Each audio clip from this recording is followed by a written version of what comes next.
अस्सलाम वालेकुम। Transparency international ने पाकिस्तान के हवाले से एक रिपोर्ट जारी की है जिसके अंदर जो मेन फाइंडिंग्स हैं उसमें अनफॉर्चुनेटली जो दो अदारे पाकिस्तान में अच्छी गवर्नेंस या लोगों को इंसाफ देने के हवाले से सर फहरिस्त होने चाहिए थे कि गवर्नेंस के मामले में ये दो मिसाली इदारे हैं और प्राइम मिनिस्टर इमरान खान बार बार अपने KP हुकूमत की मिसाल दे दे के बताते थे कि वहाँ हमने ये काम करके दिखा दिया। लेकिन रिपोर्ट ये जाहिर करती है कि पाकिस्तान में दो बदतरीन इदारे, एक पुलिस है और दूसरा जुडिशरी है, जो बहुत ही एक अफसोसनाक पहलू है। इन दो इदारों से अगर लोगों को इंसाफ मिल रहा हो तो फिर बाकी तमाम इदारों की खामियों के ऊपर काबू पाना निस्बतन आसान हो जाता है। जो मेन फाइंडिंग है उस रिपोर्ट की वो कहती है कि महंगाई पाकिस्तान तहरीक इंसाफ की हुकूमत में बहुत ज़्यादा बढ़ी है। ये परसेप्शन है लोगों के दिलों में कि सबसे ज़्यादा महंगाई पाकिस्तान तहरीक इंसाफ के दौरे हुकूमत में बढ़ी। लोगों की आमदन कम हो गई और बेरोज़गारी बढ़ गई। ये सारे बड़े नेगेटिव किस्म की फाइंडिंग्स हैं जो इस सर्वे के नतीजे में सामने आई हैं। 92.9% 92.9% पाकिस्तानियों ने कहा है कि PTI के दौरे हुकूमत में सबसे ज़्यादा महंगाई हुई और उसका एक बड़ा सबब पाकिस्तान में मैसिव डिवैल्यूएशन ऑफ रुपी है। ये उसकी वजाहत मैं कर सकता हूँ कि रुपया 123 रुपये पे था जब तहरीक इंसाफ की हुकूमत आई। आज एक रिकॉर्ड लो रुपी ने इंटरबैंक में टच की है, 177.43, 177 पे 43 पैसे का हो गया। और अभी ब्रेक लगने की जगह हमें समझ नहीं आ रही कि ब्रेक कहाँ लगनी है, क्योंकि पाकिस्तान तहरीक इंसाफ ने GDP को बढ़ाने के चक्कर में मसनूई तरीके से इंपोर्ट्स को इतना ज़्यादा बढ़ा लिया है कि 20.5 अरब डॉलर का ट्रेड डेफिसिट हम कर चुके हैं। उससे महंगाई का भी ज़ोर है, डिवैल्यूएशन भी हो रही है और बैलेंस ऑफ पेमेंट भी इस वक्त मुश्किल में। 85.9% 85.9% लोगों का कहना है कि PTI के दौरे हुकूमत में इनकी आमदन कम हो गई। और आमदन कम होना, महंगाई बढ़ना, दोनों से गुर्बत बढ़ती है, बेरोज़गारी बढ़ती है। 50.6% अवाम ने महंगाई बढ़ने की वजह हुकूमत की नाअहली, जबकि 23.3% ने करप्शन को करार दिया है। 66.8% पाकिस्तानियों ने मौजूदा हुकूमत के एहतसाबी अमल को जानिबदाराना करार दिया है और 41.4% लोगों ने पुलिस और 17.4% ने अदलिया को करप्ट ट्रेन अदारा करार दिया। ये सर्वे की रिपोर्ट है।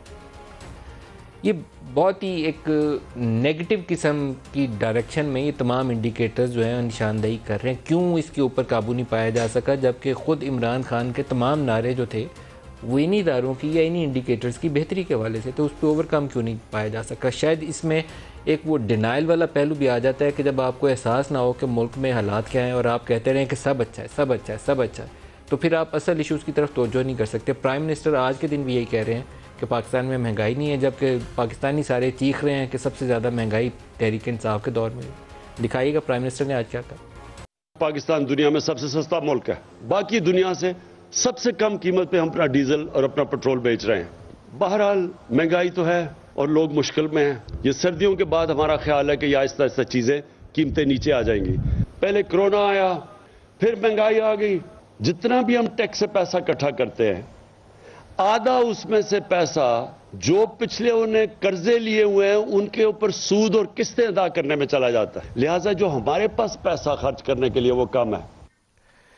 जो प्राइम मिनिस्टर बातें कह रहे हैं कि हम जितना पैसा इकट्ठा करते हैं वो सूद की अदायगी में चला जाता है, उसमें भी इनके अपने गवर्नर स्टेट बैंक के किए हुए फैसले की वजह से पाकिस्तान और पाकिस्तान की इकॉनमी को चैलेंजेस दरपेश हैं। 13.25% पे इंटरेस्ट रेट ले गए, जिससे जितना टैक्स इकट्ठा होता है उसका बड़ा हिस्सा सूद की अदायगी में चला जाता है। डिवैल्यूएशन हो तो उसमें भी रिपीट टर्म में डेट चला जाता है ऊपर। जो मजमूई कर्जे हैं, मजमूई total date and liabilities, Tehreek Insaf कभी इस इंडिकेटर को अब दुनिया को बताएगी नहीं, क्योंकि इनके दौरे हुकूमत में 30,000 अरब से बढ़कर 51,000 अरब पे वो फिगर पहुँच चुकी है। और उसका खमियाजा ख़ुद इमरान खान को भी सामना करना पड़ रहा है, क्योंकि जब ये पब्लिक के सामने जाते हैं और ये वजाहतें करते हैं तो उसकी रीज़न ये होती है कि पीपल आर नॉट सेटिस्फाइड, और उनको ये समझाएं कि 13.25% पे इंटरेस्ट रेट चला गया था तो उनकी ये बात समझ में नहीं आएगी। तो बाद ऐसी पॉलिसीज़ हैं जिसका बड़ा लॉन्ग टर्म कॉस्ट पे करनी पड़ती है और हम पे कर रहे हैं। जो आज पैनलिस्ट हैं हमारे साथ, फ़ारूक हबीब साहब हैं वज़ीर इत्तलाआत के, और इसके अलावा अता तारर साहब हमारे साथ होंगे PMLN से। दोनों को खुशामदीद कहता हूँ। फ़ारूक साहब, सर्वे की फाइंडिंग्स, इसके ऊपर आप क्या कहते हैं? देखें, बात यह है कि जहाँ तक रह गई बात पुलिस की, जुडिशरी की, तो वो तो मसाइल हैं, वो तो किसी से कोई इनकारी उससे जो है वो नहीं हो सकता। बुनियादी तौर के ऊपर जो पुलिस का सिस्टम है पाकिस्तान के अंदर, वो साल से जो है इस तरीके से इस बुनियाद के ऊपर बनाया गया है जिसमें वो आवाम को सर्विस ओरिएंटेड होने की बजाय वहाँ पर लोग जाने से हमेशा जो है वो गुरेज करते हैं। इसकी एक अच्छी कोशिश KPK के अंदर हुई, उसको सब ने जो है अप्रिशिएट भी किया, वहाँ पर जो है वो रवायत को भी चेंज किया गया। बदकिस्मती के अंदर जो हमारा जो पंजाब है वहाँ पर जो एक कल्चर डेवलप किया गया, और ख़ास तौर के ऊपर उसके अंदर जो है वो पिछली हुकूमतों का भी कसूर है, वो भी शामिल हैं। उस कल्चर को जो है वो परवान चढ़ाते रहे, जिसमें सफारशी कल्चर भी शामिल था, जिसके अंदर जो है वो सियासी इंटरफेरेंस भी जो है वो शामिल थी। तो उसकी नताइज हैं जो कि सामने आ रहे हैं। इंटरवेंशंस जो है वो कोशिश करते हैं करने की, लेकिन उससे जो है वो जो मतलूबा नताइज हैं वो आपको हासिल नहीं हो पाते। इसी तरीके से जो हमने जुडिशरी के अंदर जो हम कोशिश कर रहे हैं, एक तो केसों की जो पेंडेंसी है या जुडिशरी से इंसाफ से मुतल्लिक मामलात हैं, वो तो जुडिशरी ने जो है वो देखने हैं, और यकीनन ये रिपोर्ट पाकिस्तान की आला अदलिया के जजेस की नज़र से भी गुजरी होगी। लेकिन हम बतौर हुकूमत पिछले 3 साल में हमने क्या इकदामात लिए हैं? जब मैं आपको एक इंडिकेटर बताऊं, जो माजी के सर्वे हैं मैं उनको सामने खोला हुआ है। जुडिशरी जो 2011 के सर्वे में थी 4th नंबर पे थी मोस्ट करप्ट में।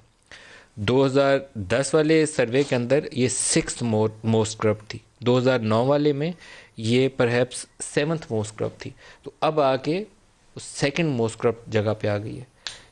आपके दौर में 3 साल इसको तनज़्ज़ुली मिली है, बल्कि आपका तो स्लोगन था ट्रांसपेरेंसी और इंसाफ। देखें फिर बुनियादी बोल बाला क्यों नहीं हुआ? देखें बुनियादी तौर पे क्या चीज़ें हैं जो असल में जो एक इश्यूज़ है ना, जब आप एक इश्यूज़ को, एक लेगेसी को आप जो आपको इनहेरिट की हो, उसको जब आप आगे लेके चल रहे हो, तो उसको चेंज करने के अंदर उसके रास्ते में बड़ी रुकावटें हैं। मिसाल के तौर के ऊपर अबतरी आ गई। नहीं, अबतरी आ गई। नहीं, मैं आपको बताता हूँ। मिसाल के तौर के ऊपर आप ये मुझे बताएं कि जब एक सक्सेशन सर्टिफिकेट है, कोई बंदा फौत हो जाता है, तो उसके लिए आपको अदालत में जाके पहले सिस्टम था बयान देने पड़ते थे। हम रिफॉर्म्स लेकर आए, हमने सक्सेशन सर्टिफिकेट अटैच कर दिया नादरा के साथ।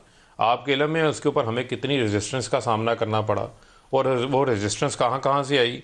वहाँ से आई जो सिस्टम के बेनिफिशरी होते थे, लोग साला ख्वार होते थे अपने नाम के ऊपर विरासत चढ़ाने के लिए। आज एक क्लिक के ऊपर नादरा से, क्योंकि फैमिली रजिस्ट्रेशन ट्री मौजूद है, FRC सर्टिफिकेट्स मौजूद हैं, आप टेक्नोलॉजी की मदद से उनकी विरासत उनके नाम पे ट्रांसफ़र कर सकते हैं। इसी तरीके से हम CPC के अंदर जो हमारे सिविल दीवानी मुकदमात हैं, आपके लिए में एक बंदा शुरू करता है, जायदाद की लड़ाई है, वो उसका बाप भी फौत हो जाता है, दादा से चला आ रहा होता है मामला, 40-40 50-50 साल केस चलते थे। उसके ऊपर हम रिफॉर्म्स लेकर आए, उसको हमने फास्ट ट्रैक पे किया, इस्लामाबाद में लागू हो चुका, KPK ने अडॉप्ट कर लिया, पंजाब भी उसको कुछ तरामीम के साथ अडॉप्ट कर रहा है। इसके अलावा जो CRPC है, जो हमारा क्रिमिनल के कवानीन है, जिसके अंदर गैर ज़रूरी अल्तवाएँ शामिल हैं, जिसके अंदर FIR का रिकॉर्ड करने का तरीक़ाकार शामिल है, जिसमें लोगों को बगैर जुर्म के जो है वो गिरफ़्तार कर लिया जाता था, हस्बे बेजा के अंदर रखा जाता था, एविडेंस रिकॉर्डिंग उसका तरीक़ाकार मौजूद है, कितने अरसे के अंदर जो है वो सज़ा होगी, सज़ाएँ क्या होंगी, वो तकरीबन कुल 600 के करीब अमेंडमेंट्स जो हैं वो तैयार हैं, जिसमें पाकिस्तान की तमाम बार्स को, वकला को, स्टेक होल्डर्स को हमने जो है वो ऑन बोर्ड किया है। वो हमारे पास रिफॉर्म्स आ रहे हैं जो इम्प्लीमेंट होने जा रही हैं। हमें बहुत सारी जगहों से रेजिस्टेंस भी आती है, उस रेजिस्टेंस के बावजूद हमने जो है वो ये इकदामात लिए हैं जो शायद पहले किसी हुकूमत ने नहीं लिए। अता तारर साहब, ये दोनों जो इंडिकेटर्स हैं ना, पुलिस वाला भी और जुडिशरी वाला भी, ये वरीसम है, क्योंकि एक आम शख्स को इंसाफ के लिए जिन 2 जगहों से वास्ता पढ़ के उसका मसला हल होना चाहिए, दोनों जगहों को ऊपर जो इम्प्रेशन ये है कि वो दोनों ही बदतरीन इदारे हैं। पंजाब की मिसाल मैं इसलिए देना चाहूँगा कि 5-6 IG चेंज किए गए, चीफ सेक्रेटरीज बदले गए, और इमरान खान बार बार कहते थे हमने KP में निज़ाम बदल दिया। KP से अफसर जो वहाँ IG जिन्होंने ट्रांसफॉर्म किया था बकौल इमरान खान के पुलिस को, वो पंजाब में लाए और ख़ुद ही हटा दिया। तो तब्दीली क्यों नहीं आ पाई पंजाब के अंदर जिसकी तवक्को थी? बहुत शुक्रिया नदीम मलिक साहब। तब्दीली इसलिए नहीं आई क्योंकि ये जो तब्दीली सरकार है ये एंटी स्टेटस को नहीं है, ये स्टेटस को की और करप्शन की सबसे बड़ी अलमबरदार है पाकिस्तान के अंदर। करप्शन परसेप्शन इंडेक्स CPI 2013 में हम 127 पे थे, मुस्लिम लीग नून की हुकूमत आती है, हम 2018 में उसको 10 पॉइंट नीचे 117 पे छोड़ के जाते हैं 117 पे। वो अब दोबारा 2020 में 124 पे पहुंचा पड़ा है। और ये तारीख बड़ी लंबी है। खैबर पख्तूनख्वा एहतसाब कमीशन हमने नहीं बनाया था, इन्होंने था। वो जो एक रिटायर्ड लेफ्टिनेंट जनरल साहब थे उसके सरबराह थे, उनको क्यों हटाया गया? क्योंकि वो इनके वजीरों, मशीरों, इनके हुकूमती ओहदेदारों के करप्शन के खांचों को पब्लिक कर रहे थे, एक्शन ले रहे थे। Excuse me.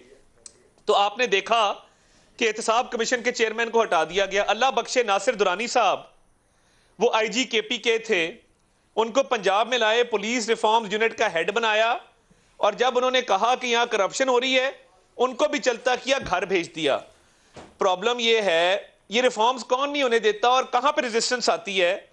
ये बुजदार जैसे लोग बैठे हैं जिनको वजारत आला की कुर्सियों पे बिठाया हुआ है। मैं बहुत बड़ा इंकशाफ करने जा रहा हूं। पंजाब के अंदर कई जिलों के डिप्टी कमिश्नर्स और DPOs पैसे दे के ठेके पर लगते हैं फील्ड के अंदर। मुझे एक सर्विंग अफसर ने कहा, उसने कहा अता साहब आपको रेट पता है आजकल क्या है? DPO लगने का रेट 1.5 से 2 करोड़ रुपए है। जबान ज़दे आम है। और होता क्या है, एक इतनी चोर बाजारी है कि पाकिस्तान की तारीख में नहीं थी। और ये 1.5 से 2 करोड़ रुपए कौन वसूल कर रहा है? ये तो इल्जाम लगाना तो बड़ी एक स्वीपिंग स्टेटमेंट है। कौन है जो 1.5 से 2 करोड़ रुपए ले रहा है? सुन तो ले। नहीं मलिक साहब, कौन ले रहा है 1.5 से 2 करोड़? मलिक साहब मैं देखें, मैं भी ब्यूरोक्रेसी में रहा हूं, मेरी आदत नहीं है कि मैं एवं हवा में बात कर दूं। हमारे गुजरावाला का पिछला DCO 1.5 करोड़ रुपया देके लगाए।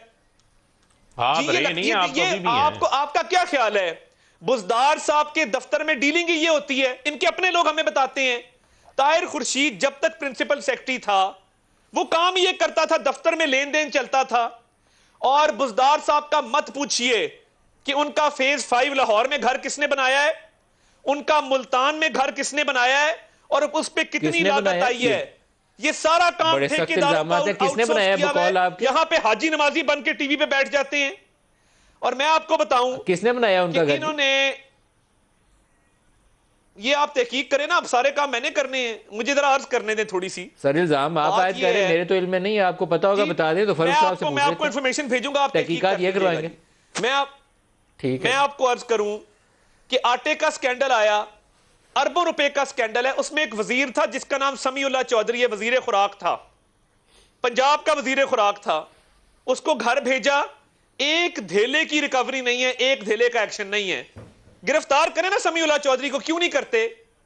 चीनी का स्कैंडल आता है, समीउल्लाह को बाद में रखते हैं। पहले ये जो आपने अफसरों की तैनाती की बात की है, क्योंकि पुलिस का जिक्र हो रहा है जी, ये कह रहे हैं कि वहाँ DPOs और ये जो पुलिस के अफसर लग रहे हैं, DCs लग रहे हैं, 1.5 से 2 करोड़ रुपया का रेट। देखें बड़ी अच्छी बात रेट निकला हुआ है ये आज, ये एक मिनट बड़ी अच्छी बात होती कि ये बजाय इल्ज़ाम तराशियों के ये कहते हैं जी ये एविडेंसेस हैं, इन एविडेंसेस की बुनियाद के ऊपर ही मैं कह रहा हूँ, मैं इनको चैलेंज कर रहा हूँ, ये एविडेंसेस ले आएँ, इल्ज़ामात ना लगाएं, ये एविडेंसेस लेकर आएँ, हवा में बातें ना करें। दूसरी बात बड़ी अच्छी होती में कोई बात कि अगर आज ये कह रहे होते, अगर ये आज ये बता रहे होते कि जनाब हम पंजाब पुलिस को जो है वो न्यूयॉर्क की पुलिस बना के चले गए थे, हम पंजाब पुलिस को जो है वो स्कॉटलैंड यार्ड बना के चले गए थे। अल्लाह के फजल से एक मिनट में जो बना के गए थे, पता है हमें, सुन लेना, हमें पता है, एक मिनट तो सुन लेना। इमरान खान को ये नहीं पता क्या सेफ सिटी, ये सेफ सिटी फोरेंसिक लैब की बातें ना सुनाए ना मुझे। क्या बड़ी वॉल पे स्क्रीन्स देखी और कहा कि ये बड़ा अच्छा प्रोजेक्ट है, बाद में किसी ने बताया ये शहबाज शरीफ का है। रुक जाए शहबाज शरीफ का है। आप दोनों को एक डेटा से आगाह कर दूं। 2002 तो ये न्यूयॉर्क का सिस्टम है यहाँ पे। 2009 2010 थी करप्शन में सर फहरिस्त थी, पहले नंबर पर थी। 2011 में दूसरे नंबर पर गई और 2021 में दोबारा पहले नंबर पर आ गई। तो कोई पुलिस ने इसने कभी भी नेकनामी कमाई नहीं है सर, किसी की भी हुकूमत रही हो। देखें इस तरह तो मैं आपको इंटरवेंशन गुनाना शुरू करूं तो उसमें आपकी डिस्प्यूट रेजोल्यूशन कमेटीज भी बन गई हैं, ISO 9000 सर्टिफाइड भी थाने होना शुरू हो गए हैं, फ्रंट डेस्क भी आ गए हैं, कंप्यूटराइज सिस्टम भी हो चुका है, और बहुत सारी कैपेसिटी बिल्डिंग की गई है, पुलिस की भर्तियां भी की गई हैं, उनको नई गाड़ियां भी लेके दी गई हैं, ये सब कुछ हुआ है। बात परसेप्शन की हो रही है। परसेप्शन उस वक्त भी ये था कि उस वक्त का वजीर आला कॉल करता था जाओ मॉडल टाउन के अंदर 14 लोगों के मुंह पे गोलियां मारो, हामला खवातीन के पेट के अंदर गोलियां मारो। ये तो पुलिस थी जिससे जाली पुलिस मुकाबले करवाए जाते थे। उस केस का, उस पुलिस से जो है वो सियासी गवर्नमेंट आपकी पुलिस आपकी प्रोसिक्यूशन आपकी 3 साल मॉडल टाउन पे क्या प्रोग्रेस हुई है? तवे पे बैठे हुए हैं, रुक जाए।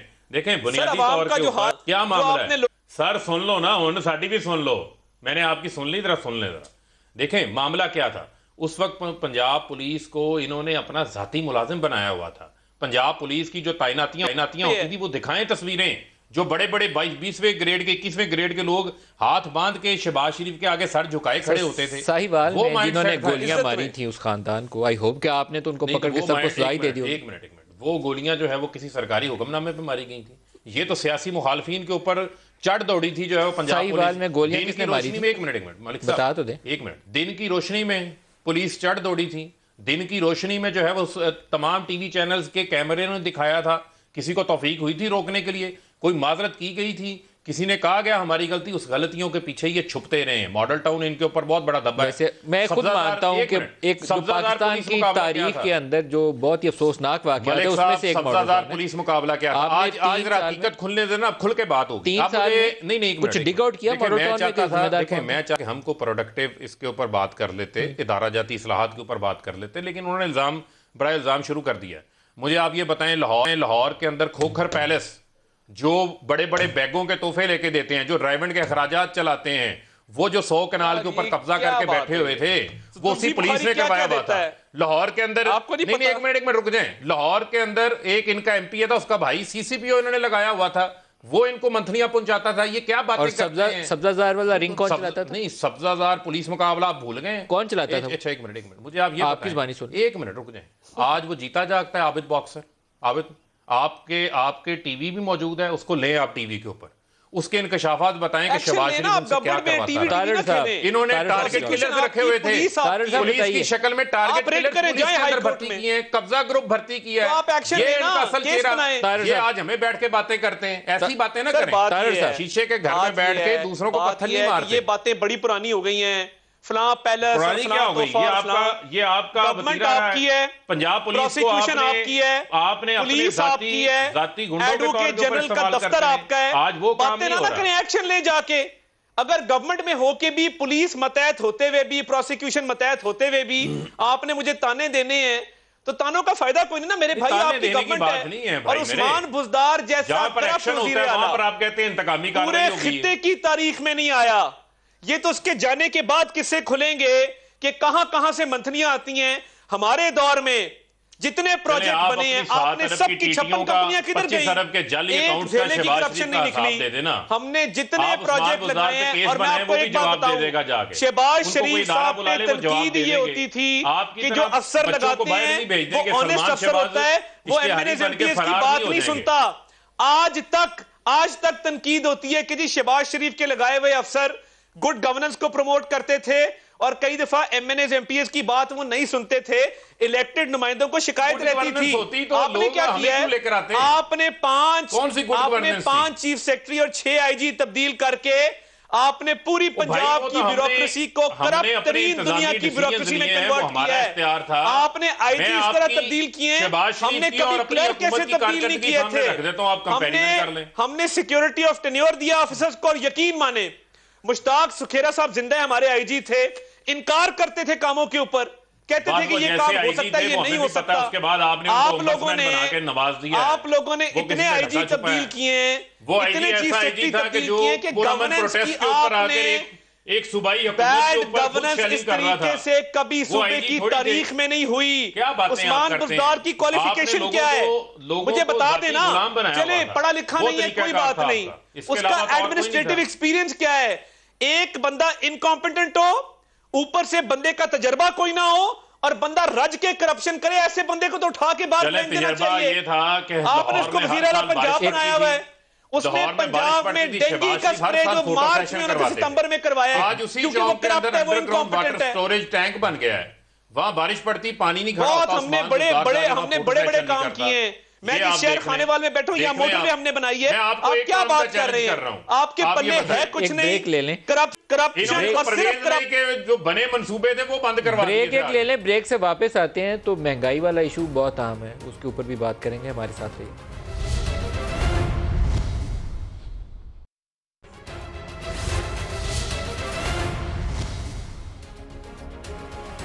प्रोग्राम में दोबारा खुशामदीद कहते हैं। जो एक बड़ी परेशान कुन फाइंडिंग है कि लोगों का ख्याल ये है कि हुकूमत की नाअहली की वजह से महंगाई बहुत बढ़ रही है। महंगाई इस वक्त पाकिस्तान में 2-3 फैक्टर्स हैं। एक तो हुकूमत के साथ इंसाफ के साथ पेश आएँ तो इंटरनेशनली कमोडिटी प्राइसेस बहुत बढ़ गई हैं। ये एक छोटा हिस्सा है, 30% कह लीजिए, इस वजह से है कि इंटरनेशनल मार्केट में कीमतें बढ़ गई हैं तो उसका भी पाकिस्तान में इम्पैक्ट आ रहा है। जो मेजर चंक है पाकिस्तान में, कोई 50% कह लीजिए, लोगों की भी परसेप्शन यही कहती है, वो डिवेल्यूएशन की वजह से, और बाकी 20% मेरा ख्याल है कि इनकी इनकॉम्पिटेंस की वजह से। चीनी पाकिस्तान में कम थी, एक्सपोर्ट कर दी। गंदम पाकिस्तान में चाहिए थी, फीड स्टॉक को भेज दी। आज अभी खलीक कियानी साहब हमारे एक सीनियर जर्नलिस्ट हैं, उन्होंने एक ट्वीट किया है अभी कि पाकिस्तान ने पेट्रोल ज़्यादा इंपोर्ट किया है और क्रूड ऑयल कम इंपोर्ट किया है। और वो आगे लिखते हैं कि रिफाइनरीज पाकिस्तान में प्रोटेस्ट कर रही हैं कि हमारी कैपेसिटी यूटिलाइजेशन नहीं हो रही। ये एक सिचुएशन है जिसके अंदर मैं वैसे आज तक समझ नहीं पाया फारूक साहब, कुछ तो साइंटिफिक डेटा की बुनियाद के ऊपर आप फैसले करते हैं, आपके पास नंबर्स होती, सीजनैलिटी क्या है, क्या आपकी डिमांड है। जैसे LNG में हुआ है, आप 14 कंटेनर खरीद सकते थे, कार्गोस नहीं खरीदे, 10 खरीदे आपने। क्यों नहीं ऐसे फैसले कर सकती आपकी हुकूमत? मैं नहीं समझ सकता कि क्यों नहीं कर सकती। नहीं देखें, बुनियादी तौर के ऊपर तो जो महंगाई का है, जो आपने बात की, आपने कहा कि उसका पार्शियल इम्पैक्ट है जो इम्पोर्टेड इन्फ्लेशन है। देखें, इशू ये है कि वो तमाम चीज़ें आपस में इंटरलिंक करती हैं। सिर्फ पाकिस्तान के अंदर तो इन्फ्लेशन महंगाई का शोर नहीं है ना, दुनिया के अंदर है।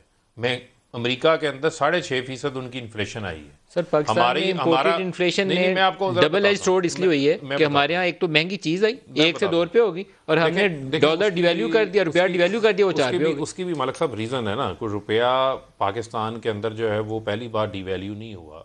रुपया उससे पहले भी जो है वो डिवैल्यू होता है। बड़ा नहीं कभी हमने भी इनहेरिट किया जो रोका गया था फिक्टिशियसली। आप बुनियादी तौर के ऊपर 55 रुपये की डिवैल्यूशन कर चुके हैं 3 सालों में। सुन लें। देखें, बात यह है कि ये पहले भी गया था 168 के ऊपर, 168 के ऊपर एडजस्ट हुआ, उसके बाद दो बार एडजस्ट हुआ, 155, वो वेरी बैड मैनेजमेंट थी, 169 से 152 के ऊपर गया, लेकिन 177.43 पे जा चुके हैं। सुन लें। देखिए, बुनियादी चीज़ क्या है, मैं आपको सिर्फ ये कुछ डेटा आपके सामने रखना चाहता हूँ। पिछले 2 हफ्तों की आप SPI उठा के देख लें, वो नीचे आ रही है। आज आलू की, प्याज की, टमाटर की, दालों की जो कीमतें हैं, प्याज के अंदर जो है वो 38%, दाल 27%, आलू 20%, टमाटर 17.5%, चिकन जो है वो आपका 2% पिछले साल की बनिस्बत इन माह के अंदर कम है। ये हमने एडमिनिस्ट्रेटिव मेजर्स लिए। चीनी जो है वो 150 पे गई, आज 90 रुपये के ऊपर वापस चीनी आ गई। जो आटा है, हमने फ्लोर की बेस सपोर्ट प्राइस बढ़ाई, किसान को 1800 रुपया जो है वो अदा किया। आज आप पाकिस्तान की 5 मेजर क्रॉप्स के अंदर आप देखें इजाफा हो रहा है, जो कि PMLN के दौर में नहीं हुआ। शुगर केन के अंदर, कपास के अंदर, कॉटन, आपकी मकई के अंदर, चावल के अंदर, और आपकी जो दूसरी फसलें हैं उनके अंदर इजाफा हुआ। 400 अरब रुपया इजाफी किसान की जेब में जो है वो गया है। तो ये भी आप देखें कि पाकिस्तान को हम फूड डेफिसिट कंट्री से फूड सरप्लस कंट्री की तरफ लेकर आ रहे हैं। ये हमने मैनेजमेंट की है। तारिक साहब, लोगों की राय है, सिर्फ महंगाई का जवाब सीखा है। PMLN के दौर में, ये सिर्फ एक पॉइंट ले लें, एक पॉइंट, 2013 से 2018 में नून लीग के दौर के अंदर आलमी सतह की कीमतों में फूड एंड एग्रीकल्चर का डेटा मौजूद है, चार्ट निकाल रहे हैं, उनकी वेबसाइट में मौजूद है। किसी किस्म का आलमी सतह के ऊपर इजाफा नहीं हुआ था। हमें खुर्दनी तेल 100% बढ़ गया, पेट्रोल 100% बढ़ गया, उन्हीं की LNG की कीमतों में इजाफा। ये आपस में इंटरलिंक करती हैं तमाम चीज़। आप बताइए तारिक साहब, आपके ख्याल में क्या वजूहात हैं? इनकॉम्पिटेंस है या ये बैनुल अक़वामी हालात है? मलिक साहब, सितम ज़रीफ़ी वक्त की ये है कि हम आज सेलिब्रेट कर रहे हैं कि चीनी 110 से 90 रुपए पे आ गई है। हम इस बात को सेलिब्रेट कर रहे हैं कि डॉलर 152 पे भी गया था। हम इन बातों को सेलिब्रेट कर रहे हैं कि मुल्क के अंदर जो है वो इन्फ्लेशन जो है वो पहले बहुत ज़्यादा थी, उसको हमने थोड़ा सा कम कर लिया है। देखिए, इतने बुरे हालात पाकिस्तान की कम नहीं हुई, अभी होनी भी नहीं है। इनकॉम्पिटेंस, ये खाम ख्याली है, शेयर इनकॉम्पिटेंस में कमी नहीं आनी है। नहीं, देखें ना, उसकी वजह देखें आपने असद उमर को और मैं इस बात को जाने नहीं दे सकता, आपने असद उमर को as a poster boy portray किया। उसने आपकी IMF की नेगोशिएशंस का बेड़ा गर्क किया, उसको आपने आज अरस्तु बना के बिठाया हुआ है, और उसकी कोई जवाब तलबी किसी ने नहीं की कि भाई इसने बेड़ा गर्क क्यों किया इकॉनमी का। आप इस तरह फाइनेंस मिनिस्टर, हम IG चीफ सेक्रेटरी की बात कर रहे थे मलिक साहब, किस किस चीज को बंदा रोए यहां पे कि आपने फाइनेंस मिनिस्टर इस तरह तब्दील किए हैं कि जिस तरह बंदा कोई मतलब जूनियर क्लर्क तब्दील नहीं करता। आप हर नया फाइनेंस मिनिस्टर, हर नया बजट पे आप लेके आए हैं, अब आप मिनी बजट लेके आ रहे हैं। Share incompetence, miss management, bad governance. और आप देखें, आप जो चीजें यहां उगती हैं, हम अजनास उगाने वाले लोग हैं, यहां पे गंदम यहां पे उगती है, आप शॉर्टेज खुद पैदा करते हैं मुनाफाखोरों और माफियाज को परवान चढ़ाने के लिए। कमी होती है, आप एक्सपोर्ट कर देते हैं, फिर आप इंपोर्ट करते हैं। पहला मुल्क है जो एक्सपोर्ट करके फिर इंपोर्ट करता है। चीनी के साथ क्या हुआ? शुगर एडवाइजरी बोर्ड ने कहा जी चीनी की किल्लत है, मत एक्सपोर्ट करें। आपने अपने प्यारों को नवाजने के लिए एक्सपोर्ट की, फिर बाद में इंपोर्ट की, और आज डीएपी की एक बोरी 8,000 रुपए की बिक रही है जो 3500 रुपए की होती थी। आज यूरिया की कीमत आप देखें, और जो लोकली चीजें उग रही हैं, यूरिया की कितने की है? और गंदम और गन्ना हम लोकली उगाते हैं, इसकी कीमत में क्यों इजाफा है बंपर क्रॉप के बावजूद? आज आपने इनपुट्स इतनी महंगी कर दी हैं कि जिम्मेदार बेचारा ट्यूबवेल का बिल दे, या वो अपनी खाद खरीदे, या वो महंगा डीजल डलवाए, वो जाए तो जाए कहां पे? आपने अपनी इनकॉम्पिटेंस, नालायकी, नाअहली और करप्शन की वजह से महंगाई की है, इसमें तो कोई शक ही नहीं है। मुझे ये बताएं कि आज तक जितनी आपने प्राइस कंट्रोल कमेटियां बनाई हैं, या आपने जितने लोगों की जिम्मेदारियां लगाई थी इस हवाले से, आपका फाइनेंस डिपार्टमेंट फेल है, मिनिस्ट्री ऑफ फाइनेंस फेल है। आपने कोई एक अवाम दोस्त कदम लिया हो? आप लोगों ने मुल्क को बिठा दिया, उसका भट्टा बिठा दिया, और टीवी पे आके अजीब किस्म की मंतक पेश करते हैं। बेरोजगारी के हवाले से भी पूछ लें। मेरे ख्याल में बेरोजगारी का भी बड़ा इशू है जी। एक तरफ महंगाई बढ़ रही हो, लोगों की आमदन में इजाफा ना हो रहा हो, ये सर्वे उसको साबित कर रहा है, और साथ बेरोजगारी बढ़ रही हो। नहीं देखें, बात ये है कैसे जाके लोगों को कैसे फेस करेंगे? एक मिनट देखें, ये बड़ा आसान काम है इसको ऐसे पेंट कर देना। मेरा इनसे ये कहते हैं कि जनाब आपकी गंदम और गन्ना जो है हम लोकल उगाते हैं, ये मुजरम है जिन्होंने 30 साल में ज़राअत के ऊपर कोई काम नहीं किया, रिसर्च एंड डेवलपमेंट। बस कर दियो मियां साहब, बस कर दियो। 5 साल हो गए, खुदा खौफी करे। रुक जाए।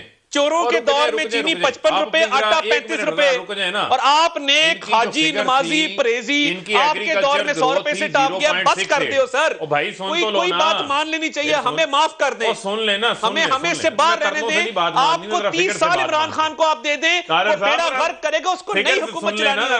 फैक्ट्स के साथ बात करते हैं सर, कोई अपनी गाल भी कर लो ना, हर कुछ साढ़े देना ना पाई जाओ कि जी इन्होंने किया, इन्होंने किया, इन्होंने किया।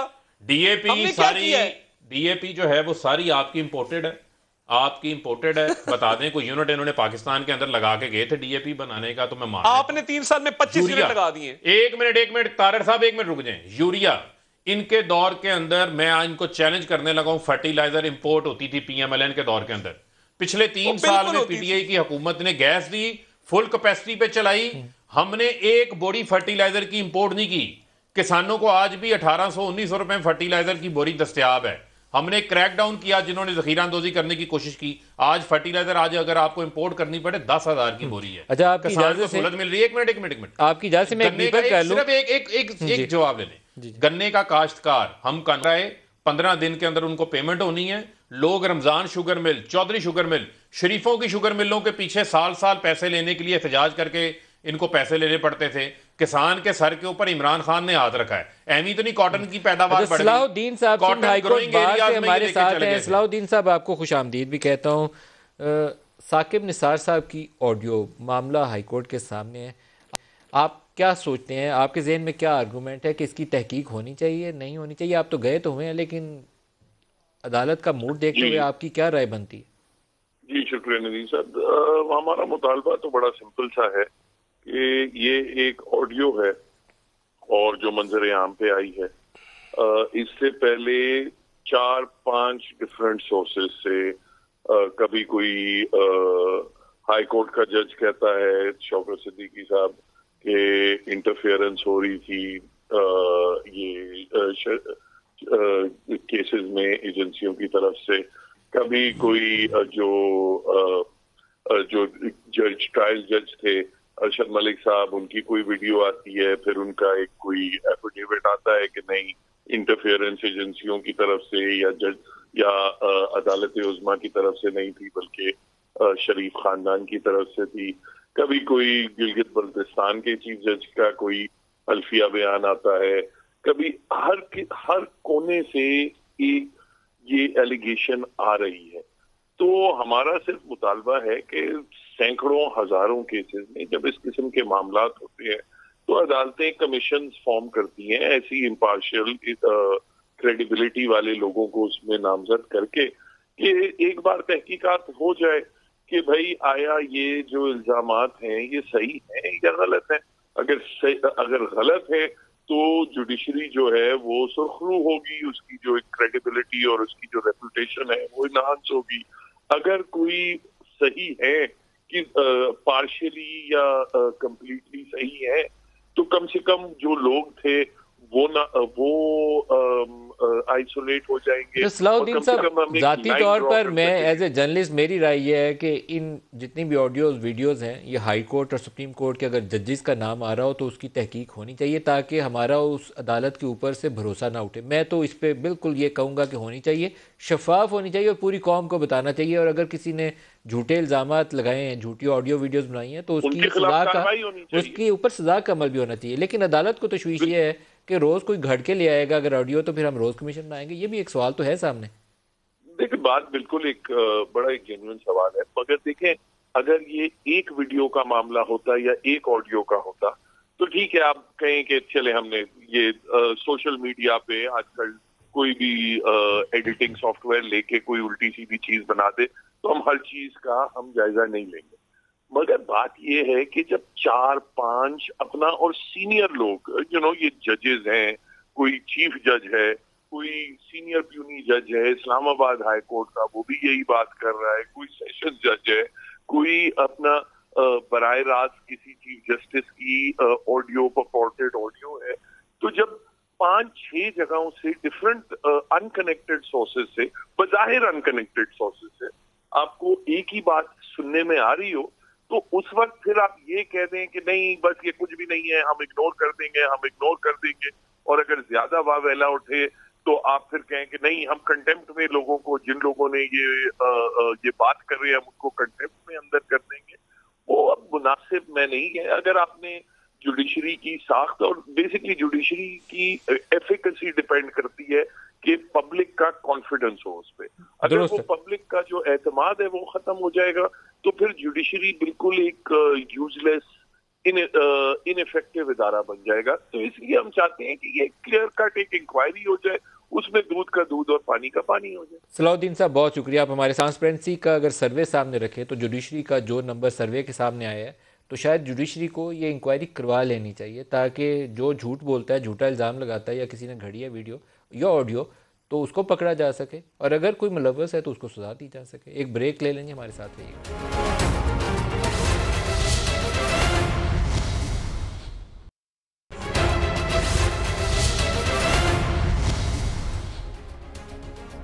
प्रोग्राम में दोबारा खुशामदीद कहते हैं। प्राइम मिनिस्टर इमरान खान खुद ट्रांसपेरेंसी की रिपोर्ट्स के ऊपर क्या राय रखते थे, वो भी एक सुनने के काबिल है। सुन लें क्या कहते हैं। फ़ारूक साहब, कोई रोड मैप भी होना चाहिए आपके पास कि 3 साल के बाद हम यहाँ तक आ गए हैं और अगले 2 साल में कैसे बाहर निकलना। अभी तक तो लोगों को भरोसा नहीं है। आप जहाँ पे मैंने आपको कहा कि हम उसके ऊपर जो है वो कानूनी रिफॉर्म्स तो जो है वो हम तैयार हैं, हम लेकर आ रहे हैं, जिसके अंदर हम अपनी इंटरवेंशंस भी कर रहे हैं, उसको कर रहे हैं। लेकिन बुनियादी तौर पे बड़ी चीज़ क्लियर है, माजी का और अब का फ़र्क ये है। देखें, इदारों के अंदर इदारा जाती जो इन्हतात हुआ, जो इदारों को ख़राब किया गया, भर भर के वहाँ पर जब ऊपर करप्शन थी नीचे भी करप्शन आई, वो एक पूरा कल्चर डेवलप हुआ। ये कल्चर आप कहें कि चंद सालों में ख़त्म हो जाएगा, वो ऐसे नहीं हो सकता। बुनियादी तौर के ऊपर जब यहाँ पर तो मनी लॉन्ड्रिंग होती थी, यहाँ पर तो जाली अकाउंट्स बनाए जाते थे, फेक अकाउंट्स बनाए जाते थे। मुलव्वस कौन होते थे? वज़ीर आला शहबाज शरीफ, साबका वज़ीर आज़म नवाज शरीफ, साबका सदर आसिफ अली जरदारी, बड़ी बड़ी करप्शन थी। अब आपको यहाँ पर वो ऐसा कोई स्कैंडल नज़र नहीं आ रहा। यहाँ पर आपको किसी वज़ीर आज़म के बाहर बैरून मुल्क फ्लैट्स या वो चीज़ें नज़र नहीं आ रही। उनके आपको लोग उस तरीके से जो है वो पैसा बनाता हुआ नजर नहीं आ रहा। एक आपसे क्विकली आंसर पूछ लूं, फिर तारिक साहब से पूछूंगा। तोशा खाना एक बड़ा एम्बैरसिंग पोजीशन है। आप लोग इल्ज़ाम आयद किया करते थे यूसुफ रज़ा गिलानी के ऊपर, नवाज शरीफ के ऊपर। अब ये लोग आपके ऊपर इल्ज़ाम लगाते हैं कि कोई 300 तोला की कोई बंदूक थी, राइफल थी, वो गिफ्ट में ले लिया, कोई घड़ी थी सऊदी प्रिंस की, वो ले ली। तफसील दें, पब्लिक करें। देखें, वो तमाम चीज़ें जो हैं वो तोशा खाना के अंदर जमा हुई हुई हैं। इनकी तरह नहीं है कि जिस यूसुफ रज़ा गिलानी को नाहल कराया था नवाज शरीफ ने, उसी से BMW। लेकिन क्या पब्लिक नहीं होनी चाहिए? होनी चाहिए, तो पब्लिक करें, कर देते। आप तारीख क्यों मांगते हैं? होनी चाहिए। मैंने तो, हम तो तारीख वाला तो मामला ही नहीं होता, क्लासिफाइड इन्फॉर्मेशन करके कर रहे थे। मैं तो आज भी इस चीज़ के हक में हूँ। फारूक हबीब साहब, बता तारिक साहब, दोनों का बहुत शुक्रिया। आज की इजाज़त दीजिए, अल्लाह हाफिज़।